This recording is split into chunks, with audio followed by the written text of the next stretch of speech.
Hello everyone, my name is Divya Gupta. और जैसे कि आप लोग को पता है, सिडबी ग्रेड ए और बी का नोटिफिकेशन आउट हो चुका है। अब इससे रिलेटेड हमारे पास काफ़ी सारी क्वेरी आती हैं कि हम क्वांट की प्रिपरेशन कैसे करें, रीजनिंग की कैसे करें, क्योंकि ये सारे ना क्वालिफाइंग नेचर है। ठीक है, तो यस, तो आपको यहाँ पर एक ही कोर्स के अंदर सब कुछ मिलने वाला है। सारे लिंक डिस्क्रिप्शन में दिए गए हैं, तो उससे रिलेटेड हम बात करेंगे। बट उससे बात करने से पहले मैं आप लोगों को अपने बारे में थोड़ा सा बता देना चाहती हूँ। So I am your reasoning educator. तो आपको मैं यहाँ पर रीजनिंग का एक कंप्लीट कोर्स देने वाली हूँ कि आप सिडबी के लिए जो रीजनिंग है उसकी प्रिपरेशन कैसे करें। कुछ 15 से 20 क्लासेस रहेंगी और उसी के अंदर आपको पूरा ओवरऑल रीजनिंग जो है समझ में आ जाएगा। बिल्कुल भी टेंशन लेने वाली बात नहीं है, बहुत ही मजे में एकदम अच्छे से पढ़ेंगे रीजनिंग और आपको बहुत ही मजा आने वाला है। ठीक है, तो रीजनिंग को किस तरीके से टैकल करें, कैसे प्रिपेयर करें, वो सब कुछ मैं आपको इसमें बताऊंगी। क्या सिलेबस रहने वाला है, कितने मार्क्स हमें चाहिए, ये सारी बातें हम इस वीडियो के अंदर करने वाले हैं। ठीक है, तो आपने आई होप मेरे बारे में जान लिया है। लास्ट कुछ 5 to 6 ईयर से मैं कंटिन्यू रीजनिंग पढ़ा रही हूँ, जितने भी बैंक कैटेगरी के एग्जाम्स रहते हैं उन सभी को। तो होप कि काफ़ी लोग मुझे जानते हो, जो नहीं भी जानते हो आप आज मुझे जान जाओगे। और इससे रिलेटेड हम आगे भी आपसे डेली मुलाकात करते रहेंगे। तो सबसे पहले हम बात करेंगे यहाँ पर फेज 1 एग्जाम की। तो इसमें आपको ना आपके कुछ इंग्लिश, रीजनिंग और क्वांटिटेटिव एप्टीट्यूड, अब मैं ये सॉरी कंप्यूटर ऑल्सो, तो मैं ये चार जो सब्जेक्ट की बात क्यों कर रही हूँ, सबसे पहले हम उससे उसके बारे में जान लेते हैं। एक नोट करके, ये बहुत मोस्ट इम्पॉर्टेंट पॉइंट दिया हुआ है कि ये आपके क्वालिफाई सेक्शन है। मतलब कि जो आगे आने वाले फेज 2 के बाद में जो भी आपका शॉर्टलिस्ट किए जाएंगे कैंडिडेट फेज 2 के लिए, वो जो होंगे ना, वो किस मार्क्स पे डिपेंड करेंगे मेरिट के लिए, केवल और केवल आपके मेरिट के लिए, जो मेरिट वाले सेक्शन है ना उन पर, जो मेरिट के सेक्शन ये रहे। अब जो इंग्लिश है, रीजनिंग है, क्वांट है, कंप्यूटर है, ये चारों ही आपके क्वालिफाई सेक्शन है। लेकिन क्योंकि क्वालिफाई सेक्शन है, अगर आप इन चारों को क्वालिफाई नहीं कर रहे हो तो मेरिट लिस्ट का कोई मतलब ही नहीं बनता। तो क्वालिफाई करना बहुत ज़्यादा ज़रूरी है।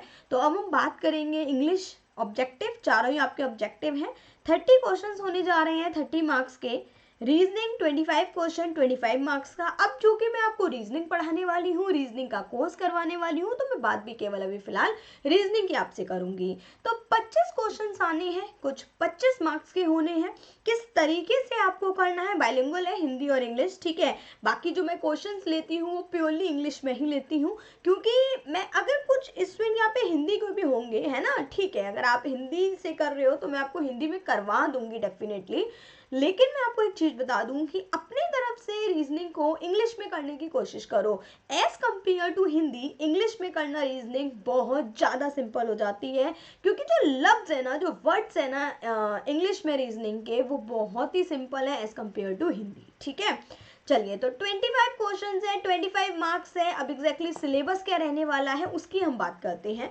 तो कुछ एक शॉर्टलिस्ट किया है मैंने सिलेबस, जिसके एक देखो एग्जैक्टली सिडबी जो है ना वो सिलेबस नहीं देता है। ठीक है, लेकिन जो भी रीजनिंग का सिलेबस है वो इन्हीं को 16-17 टॉपिक के चारों तरफ घूमता ही रहता है, जिसमें आता है अल्फ़ाबेट टेस्ट। उसके बाद हम बात करते हैं अल्फ़ा न्यूमेरिक सीरीज़ की। अल्फ़ा न्यूमेरिक सीरीज़ एक बहुत ही मोस्ट इंपॉर्टेंट टॉपिक है। उसके बाद हम बात करेंगे सिलॉक्स की, डायरेक्शन डिस्टेंस और you can say direction sense test की, जैसे कि नॉर्थ, साउथ, ईस्ट, वेस्ट, इससे रिलेटेड क्वेश्चंस होंगे। इनइक्वालिटी की, a most simple topic of reasoning, अभी तक का सबसे ज़्यादा सिंपल टॉपिक है inequality and coding both. Input output की, डेटा सफिशिएंसी की, ब्लड रिलेशन की, रैंकिंग, डायरेक्शन, अल्फ़ाबेट टेस्ट, वैसे हम ये सब यहाँ लिख चुके हैं तो ऐसा कुछ नया नहीं है इसमें। But order ranking a new topic. अब इन दोनों को अभी के लिए मैं छोड़ूंगी। आगे ये जितना भी सिलेबस है ना आपका, ये सारा लॉजिकल रीजनिंग का पार्ट है। देखो यार, लॉजिकल रीजनिंग बैंक में क्यों पूछा जाता है, एग्जाम्स में क्यों पूछा जाता है, जितना ऊपर का सिलेबस था ना, वो तो आपकी एक तरीके से आपके माइंड को डेवलप कर रहा है कि आप कितना अच्छा पढ़ाई कर रहे हैं। ये जो जितने भी टॉपिक रहे हैं ना 12 तक, ये सब आपके पढ़ाई से रिलेटेड है। लेकिन जो ये लास्ट के 4 to 5 टॉपिक बच रहे हैं, इसमें आपको पढ़ाई से ज़्यादा लॉजिकली सोचना है। इसमें आपको कुछ रट्टा नहीं मारना, कुछ समझना नहीं है। आपके अंदर सोचने की, समझने की कैपेबिलिटी कितनी है, उसको टेस्ट करने के लिए ये 5 इंपॉर्टेंट टॉपिक बनाए गए हैं, जो काफ़ी बारी ZB में देखे जा चुके हैं। ठीक है, अब मैंने ये 2 टॉपिक छोड़े थे, क्यों भाई? ये मोस्ट इंपॉर्टेंट टॉपिक्स हैं यहाँ पर, सीटिंग अरेंजमेंट और पजल्स। अब ये इनको आपको कैसे समझना है, इनको उतने कम टाइम के अंदर कैसे टैकल करना है, क्योंकि यार देखो, बेशक क्वालिफाई नेचर है लेकिन आपके पास टाइम तो लिमिटेड है ना।